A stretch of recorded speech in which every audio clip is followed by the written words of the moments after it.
Hi hello అండి నమస్తే welcome back to our channel Swathi Krishna vlogs. ఎలా ఉన్నారండి? అందరూ బాగున్నారా? నేను కూడా చాలా బాగున్నానండి. మీరందరూ కూడా చాలా బాగుండాలని మనస్ఫూర్తిగా దేవుణ్ణి కోరుకుంటూ, ఇది వచ్చేసి నా ఎస్టర్డే వ్లాగ్ అనమాట. ఎస్టర్డే ఫ్రైడే కదా, ఫ్రైడే ఈవినింగ్ వ్లాగ్ అండి.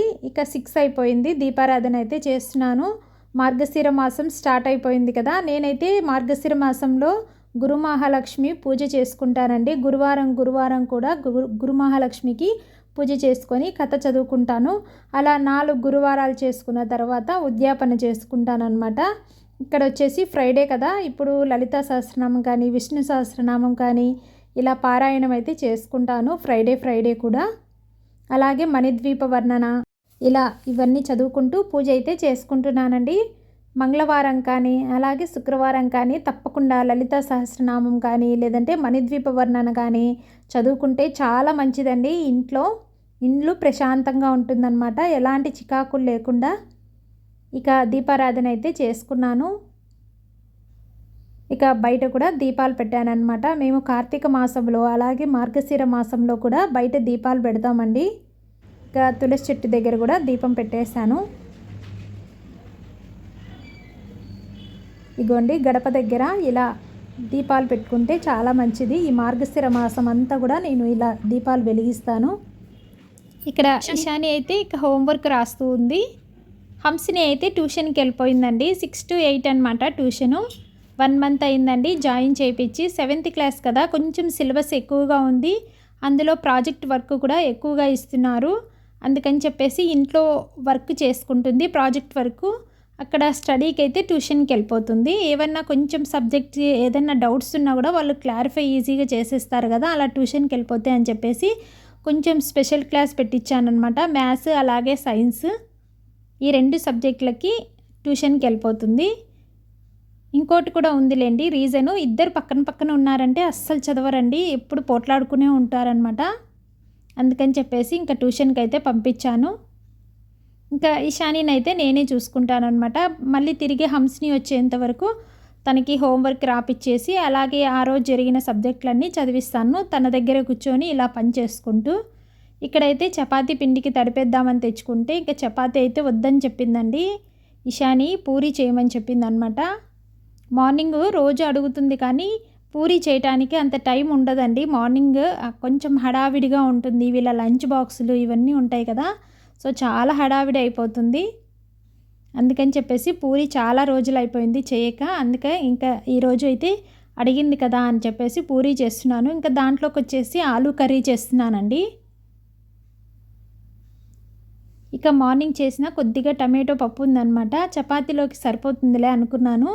ఇక పూరి కాబట్టి ఇంకా ఇక్కడైతే ఆలూ కర్రీ చేస్తున్నాను. ఇలా పూరి కాంబినేషన్లోకి ఆలూ కర్రీ కూడా చాలా బాగుంటుందండి. ఇక ఆలు అన్నీ కట్ చేసేసి దీన్ని కుక్కర్లో మనకి ఒక 2 విజిల్స్ వస్తే ఉడికిపోతుంది. ఇక అన్నీ క్లీన్ చేసుకుంటున్నాను.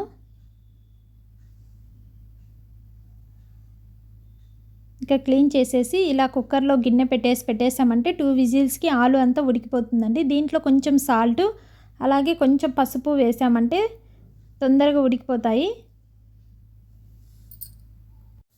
ఇక కర్రీకి అయితే కుక్కర్ పెట్టేశాను.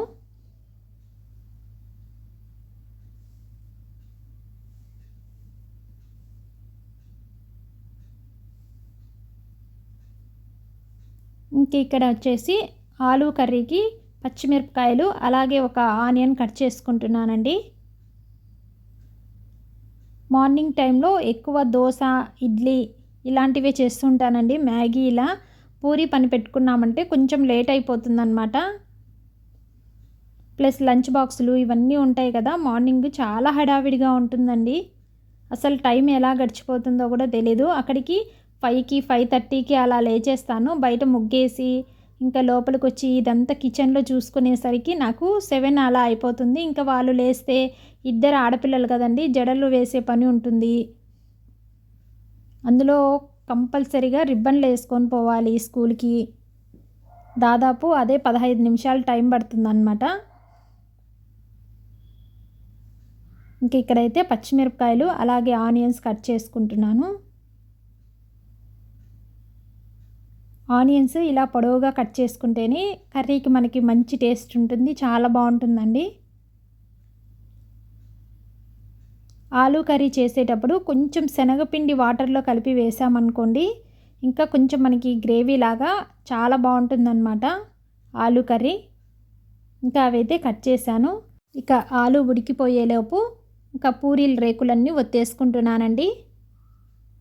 ఇలా కొద్ది కొద్దిగా పిండి తీసుకొని చిన్న చిన్న బాల్స్ లాగా చేసుకొని అన్నీ ఒకేసారి రేకులు ఒత్తేసుకుంటానండి.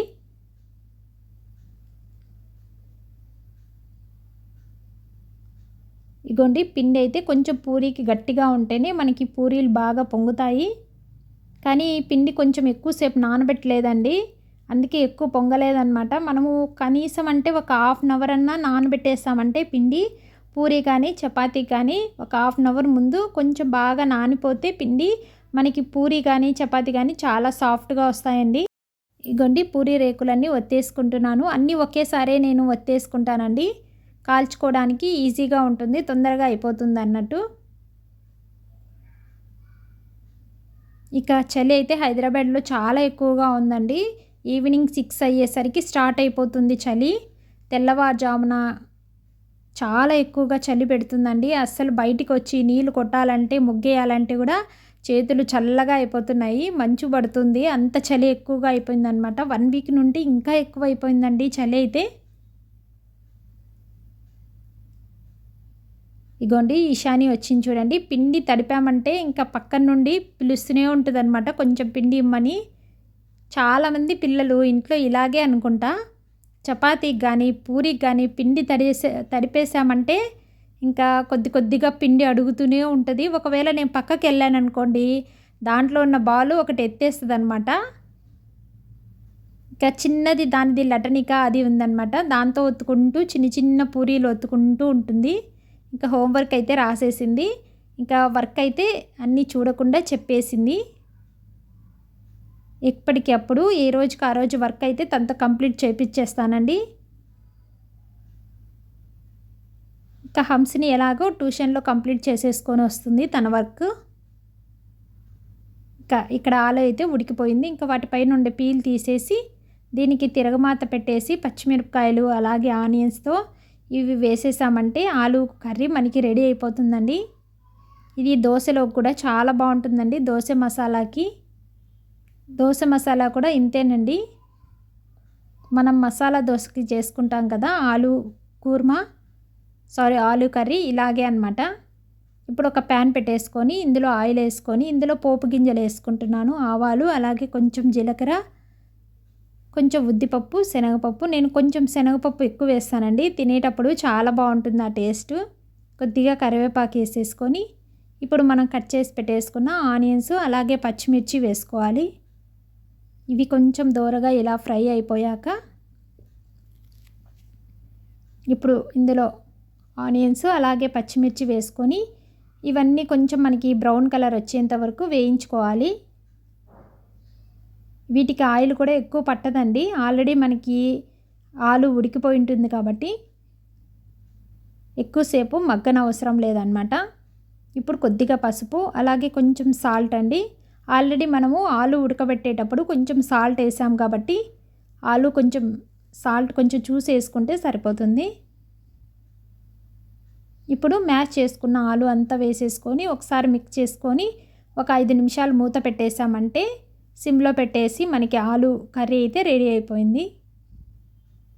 చాలా ఇష్టం అండి మా ఇంట్లో పిల్లలకి. దోశ చేసినప్పుడు కూడా ఎప్పుడైనా ఇలా మసాలా చేస్తూ ఉంటాను, ఆలు మసాలా. పూరీలోకి చాలా బాగుంటుందండి ఈ కర్రీ. గొండి ఇలా మ్యాష్ చేసేసుకొని ఒక 2-3 నిమిషాలు మూత పెట్టేసుకొని సిమ్లో పెట్టేస్తామంటే ఆ తిరగమాత అంతా కూడా ఆ పోపు అంతా బాగా ఆలుకి పట్టి మనకి కర్రీ అయితే రెడీ అయిపోతుంది.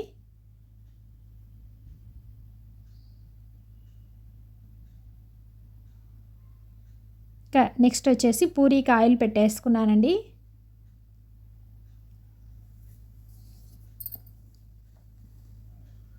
మనకి పూరి బాగా నానిపోతే పూరీలు బాగా పొంగుతాయండి చపాతీకి కానీ. ఇలా ఇక్కడ ఎక్కువసేపు నానలేదన్నమాట, అందుకే ఎక్కువగా పూరీలు అయితే పొంగలేదు.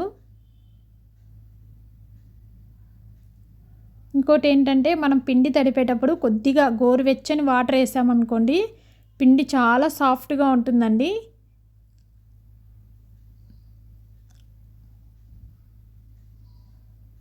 ఇగోండి ఇక పూరీలు అన్నీ అయితే కాల్చేస్తున్నాను.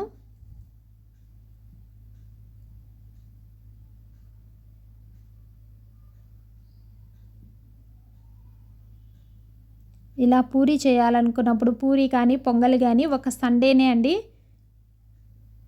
సండే అయితే పిల్లలు కూడా కొంచెం లేటుగా లేస్తారు కాబట్టి నిదానంగా మనము పూరీ కానీ ఇలా పొంగలి కానీ నిదానంగా చేసుకోవచ్చు.